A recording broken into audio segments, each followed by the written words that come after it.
Welcome to this edition of Community Accents. I'm Kim Pryor, Director of Public Information at Rockingham Community College.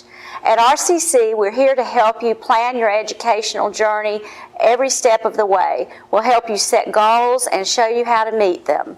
At RCC, you can start local and go far. Today, I'm so pleased to have with me four former faculty at RCC. We are celebrating our 50th anniversary as a college, and I thought it would be very interesting to learn about the days in the 60s and 70s when these folks were teaching. Many of them taught much longer than that, but felt like we might could learn something about the history of the college by spending some time. So I thank you for coming. I have Professor T. Butler, Professor Bob Maynard, Professor John Crutchfield, and Professor Phil Conte. And could we just start by you telling me the discipline that you taught and how long you taught here, and maybe something about your positions and committees that you served on while you were on the faculty? It looks like I get to start. Well, I'm T. Butler. I was professor of mathematics, and I came here in 1968 and retired in 2000. So that's a pretty good long while. And when I came here with my husband, I had a freshly minted master's degree, and he was finishing up a PhD. And we were looking for a job for both of us, and we had offers for him, but they didn't have an offer for me to go with him at other schools. But RCC did decide to take a risk on me. So they allowed me to come to get him. And we both stayed for our full career. We expected to stay for a couple of years while he finished his dissertation. But we fell in love with the place, the students, the faculty, and we stayed here for our career. You want to know committee work? Maybe we better let other people talk first before we get into all that for all of us, because we've all done a lot. Dr. Maynard. I'm Bob Maynard. I came in 1970, taught for 35 years, taught mathematics, enjoyed every minute of it. As far as committees, if it's a committee, I served on it at least one time during the 35 years. Well, I guess that would have been obvious that you all spent your entire career here, so you probably did serve on nearly everything that was available. Well, I'm John Crutchfield, and I taught physics, and I came here in '67, stayed here for 41 years, loved every minute of it, wished I was still here at times. And through the years, I took on additional responsibilities as a chair of different departments, and then gradually, when I retired, I was the dean of the Math and Science Division, and I enjoyed that too. So it's been a great career. Like T and Bob said, it's been a love affair, and I really valued my years here. Thank you. Professor Conte. I came in August of 1971, and I've taught here at RCC until March of last year, 44 and a half years. Yeah, you tried to retire once and decided to quit. I did retire once, and I came back the very next semester as an adjunct, and I've been with the college, as I said, until March of last year. And it's been a very interesting and long ride for me. Well, you've all spent a lot of time at RCC, so your first impression had to be powerful. Can you share with me a little bit about, you come to campus, maybe you're not from this area, you all, I'm sure, met with Dr. James, the first president. Tell me a little bit about those first impressions when you were making decisions about your jobs. Well, what impressed me the most was the newness of the place. Where I came from, I obviously I'm not from here, I came from Pittsburgh, and the junior colleges, community colleges in Pittsburgh were largely one building, 4 stories high in the middle of town.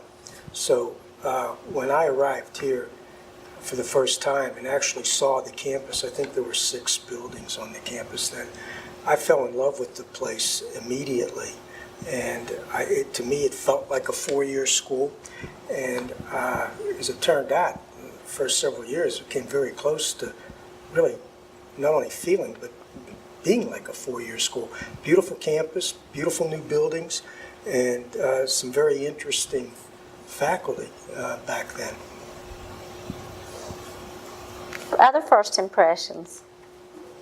Well, my first impression of RCC was the fact that it was new, as Phil said, and it was like a blank slate. It was a college to be built, and we were the main people to do that. We made decisions about what we would do, when we would do it, and Dr. James was very open and free to let us make decisions. His philosophy was we hired professionals and experts, and we'll let them decide what to do. And we did those things. And many years later, people would tell me how to fill out a form that the four of us may have created, where in the first place we knew perfectly well how to fill out those forms. That had to feel funny. Oh, yeah. But it was a great place, and that the newness and the development of an institution was just a real privilege, and I cherish that.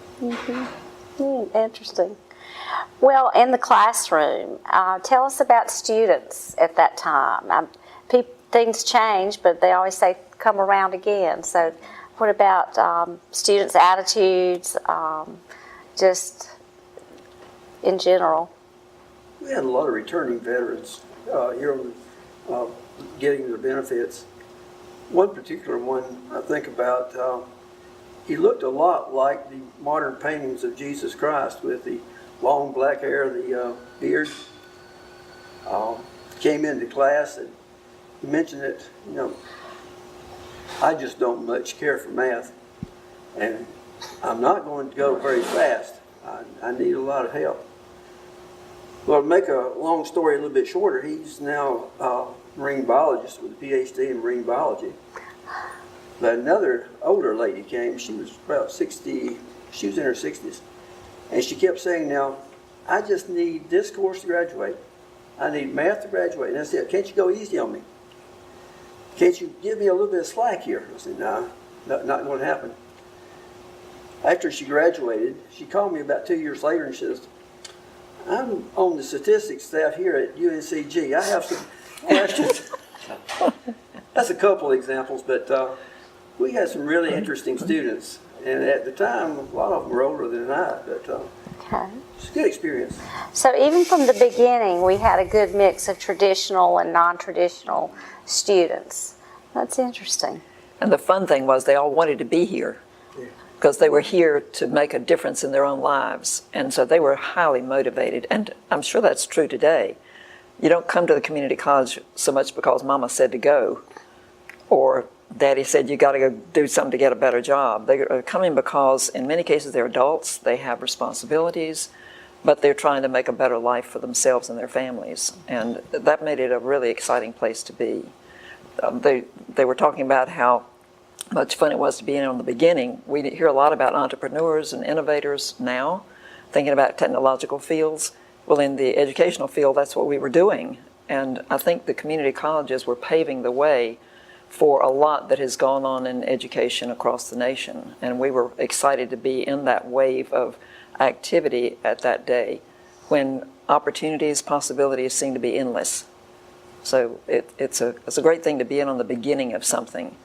And for each student who comes to RCC, I hope that still is a feeling that you're in on the beginning of something new in your own life, something that's going to change things for you. Well, how did teaching change, or did it? Technology, of course, it has made things different. But tell me about the classroom setting and how that environment evolved. Well, there's silence here because I don't recall doing much changing. We still had to teach physics and the basics, and the technology added something to it, but it was just a standard challenge each year. You know, thinking about the students, I made a big mistake, and I have to confess a shortcoming of mine. When I first came here, and right before my first classes, I thought, these are community college students. They're not going to be as sharp as, what you would get at a university. Boy, was I mistaken. Economics and intellect are not connected. And I've always been impressed each year with the intelligence of the students that I taught. And so that was a surprise for me. But the technology in terms of teaching has had probably a bigger effect in other areas than it has in physics. Agree with John as far as this, the classroom is concerned. Education is a social endeavor. Interaction between the instructor and the students and among the students. It was in 1970, and it still is.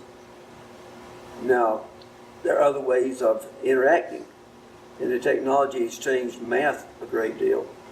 We spend a lot more time talking about the principles and less time talking about the mechanics, because the calculators will do the mechanics very quickly. But it's still all about connections. One of the fun things in mathematics was the math lab, because I might have been teaching 3 or 4 different courses in a quarter or a semester, but I'd be working with maybe 6 or 8 different courses in the lab, and so that kept me on my toes. But it also meant that I understood, as someone was asking a question in one course, how it was going to impact what they did in another course, and so that gave me a way to help them bridge the understanding of why you're bothering with this. But just having that personal connection that Bob talked about, that's one of the most valuable things about RCC. The personal connections between the faculty and the students, and the faculty and the faculty, the faculty and the staff. You mentioned committees, and I've got to bring up the college assembly. That was something, that was an innovation that we created at RCC. We developed it, a committee got together and developed a governance body composed of equal numbers of students, staff, and faculty. And that's a rare sort of thing, where the students are given equal weight in making governmental decisions, governance decisions with faculty and staff. Usually there's going to be a faculty senate, and maybe the staff can get together somehow, but they're generally left out.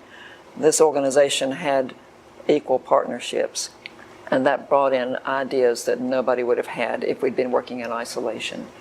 So that added another community aspect to the community college. Well, you mentioned, I think, that there were 6 buildings about when you came to work. So how did you see the campus grow and change? Because it's different today. Well, one of the things that stand out for me is I'm older than most of the buildings now. I watched them being built, and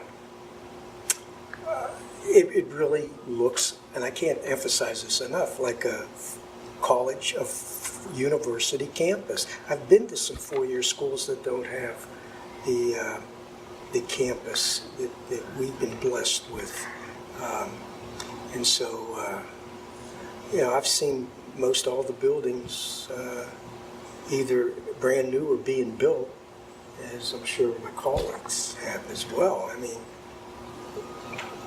it was just nice to see the college grow and be a part of that and have the opportunity to be a part of that. And I just want to add, the connection with students was very important to me, because that's how I was raised here at RCC. These people were my models when I came in a large way. I was only a kid, basically, myself. I was only 23 years old when I came. And so I had some learning to do. Just because you have degrees don't mean you can really teach.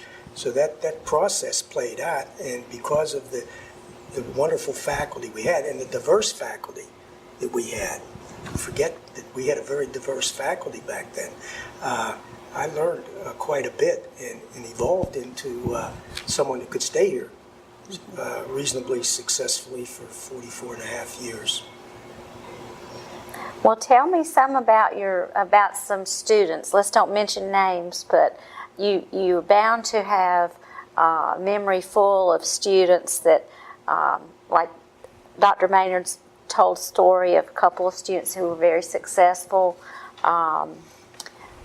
Professor Butler's mentioned students with difficulties, and I'd like to mention one. Go And I ahead. would like to mention his name. Okay. His name is Michael Lilly. And Michael goes back to the mid to late 80s here. And he was a non-traditional student who was the closest thing that I've seen here at RCC to being a Mark Twain scholar. And Mark Twain was someone that I taught quite a bit. And he had not only the knowledge, but he did the Hal Holbrook routine, where he would dress up with the wig, he would dress up with the white mustache, he would have the white suit and Cigar, rocking chair. And he did about an hour's worth of Mark Twain. And he would sit on stage in a rocking chair. And we got to the point, he was my student, and I was very fond of him, as you can probably tell. We got to the point that we took his act on the road, so to speak. We went to the various high schools and middle schools, and I remember we always had to get permission for him to smoke the cigar, particularly in the high schools and the middle schools. But he did a really wonderful, wonderful job. And that was the kind of student that was, I don't want to say typical, but was very much a part of the kinds of students that we all had to one degree or another. I mean, bright, enthusiastic, and very interested as students. And I think of him a lot, even now, after all these years. And by the way, he was our first Rockingham Community College Outstanding Student. If you look at the plaque, his name is the first The very one. first one. Yeah. Well, teaching math, people ask me now, what math did you teach? And I'd say everything from arithmetic to calculus. And I remember some of the arithmetic students, one in particular, who had retired from working at Cone Mills in Reidsville. She was in her 70s and had never really gotten much of an education. And she decided she wanted to learn. And so she came to RCC. She started with arithmetic. She was terrified of it. But once she found out she could do it, that opened doors for her, because that was a matter of success, an academic success that was really important to her. When she walked across that stage in her cap and gown, she had pictures made. And she brought me a picture later and said, keep this in your desk drawer, and anytime you have somebody saying, I can't do it, you pull that picture out and you say, if this lady can do it, you can do it. That was a good motivation for you as an educator, I'm Absolutely. sure, to have that experience, to see somebody come that far That's at right. that age. That's and right. that has happened more than once here. That's one thing I found from working here is, we have students of all ages. And of course, now we have early college high school on our campus, so we've got young ninth graders, and we've got on up to folks in their 70s taking PE classes. So there's always something interesting happening. I've always been impressed with the students, like John mentioned, that how sharp they are and how far they go. And just thinking about some, we have students that finished at the top of their class in civil engineering from NC State. Top of the department, in civil engineering part. We had a student that was top of her class in accounting at American University in Washington. We had a student with PhD in chemistry that called me during the Super Bowl and said that he was thinking about me because he was studying polymers. I looked it up when I got off the phone. And that he was using some calculus on it that we discussed. Our students have gone all over the country and probably the world. And they've done well. And they started here with us. It blows my mind. That's got to instill a lot of pride in the four of you, I'm sure. I'm thinking about a situation that's entirely different from what you've heard. In one of our classes, we decided to build model rockets, and so I ordered kits so all the students could make a rocket. One student there was a sort of an individual, wanted to work by himself. The others worked in pairs. Well, the day came that we were going to fire the rockets, and we did, and all of them worked. Well, he came to class, and he had a rocket made out of a hand towel tube and a gnawed off point to the thing. It looked like he'd carved it with a pocket knife. Some feeble fins on it and everything. Model rockets now, you shoot them up in the air and they got a parachute that opens and it comes back down. So I debated whether I was going to let him shoot the thing or not, but I decided I had to. And he got it all set up and fired it. Well, it was, as it was going up, this couple, boy and a girl, arm in arm, almost hugging each other, were walking along, going to the library. And here this thing's coming down now. And it's getting closer to them. They're walking along and not aware of anything except just them. The universe didn't even exist. Well, that thing hit the ground right beside them in a big thud, and they never knew it. That was the day I thought maybe I was going to get fired. But luckily nobody got hurt, and so I made it past another episode. Anybody else have an almost getting fired story? That was your wire broke, John. I don't want to talk about that. Well, you were allowed to be innovative and creative, and so you probably pushed buttons and made a difference. That's an important point, Kim, and particularly that was true in the early years. We were, to do what we thought was best in terms of selecting textbooks and how we taught and almost when we taught. That's changed a little bit. There's standardized test scores and standardized curricula, course outlines that we didn't have to pay any attention to. And we did what we thought was right, and we were right.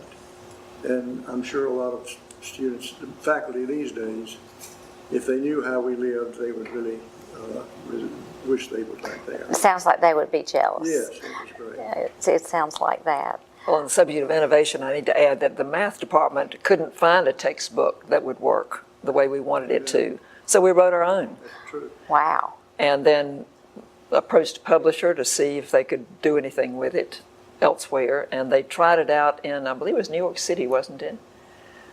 And the word came back, there's no way this is going anywhere. It requires too much faculty time.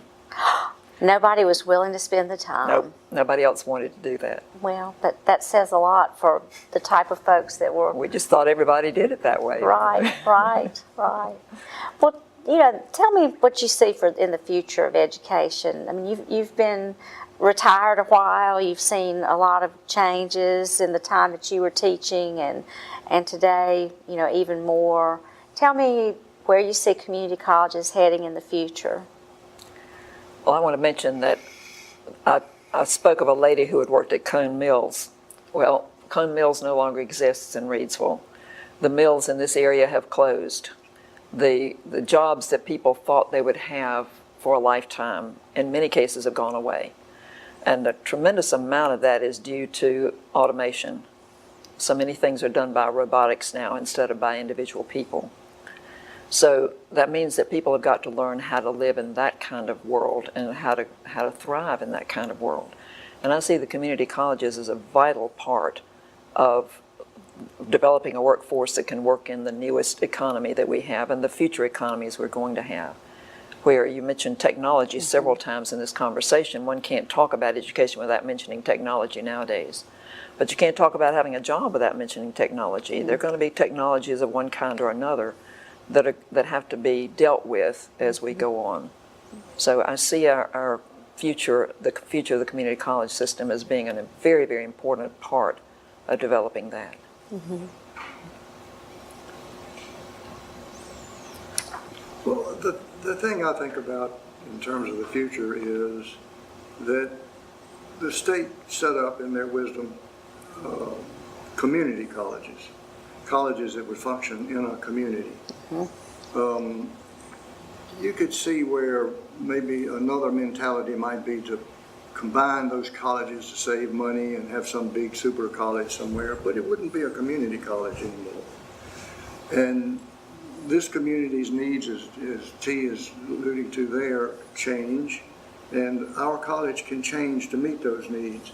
That might not be the case if we had some giant community colleges, and one in the west and one in the east and one center. You know, that might not be a very smart play, at least for the benefit of the people in that community. So I hope we keep that community dedicated component to this college, even though that it's small and destined to always be relatively small.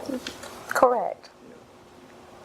Well, and you're right, because we have teams of people who go out into the community when there is a plant closing or something happens where we're needed, and we can provide some information about what we have to offer here. And so we're here to provide that to the community.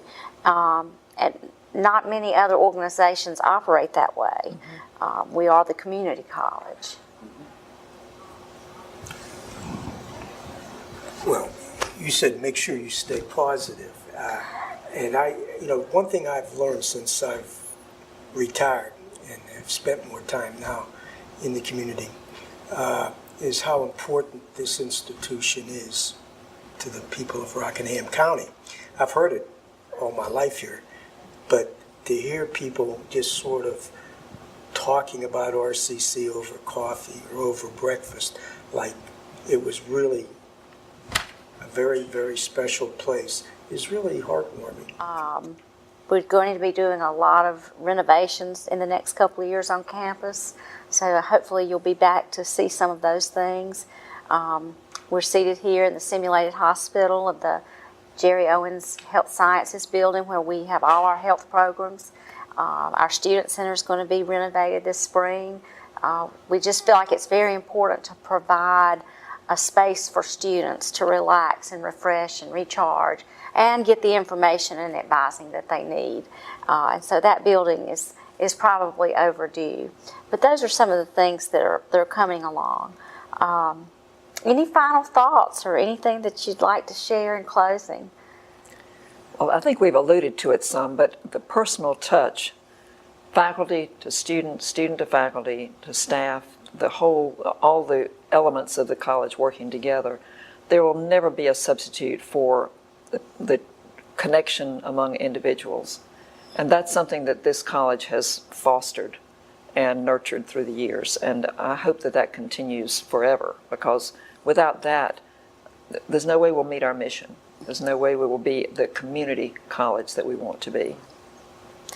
Well, I thank you very much. It's been my privilege to spend time with you today. And I think I've worked with all of you except Professor Butler, but we've spent time together. Please come back anytime, visit. This is your home too. Thank you for joining us today for Community Accents. Remember, at Rockingham Community College, you can start local and go far. We're here to help.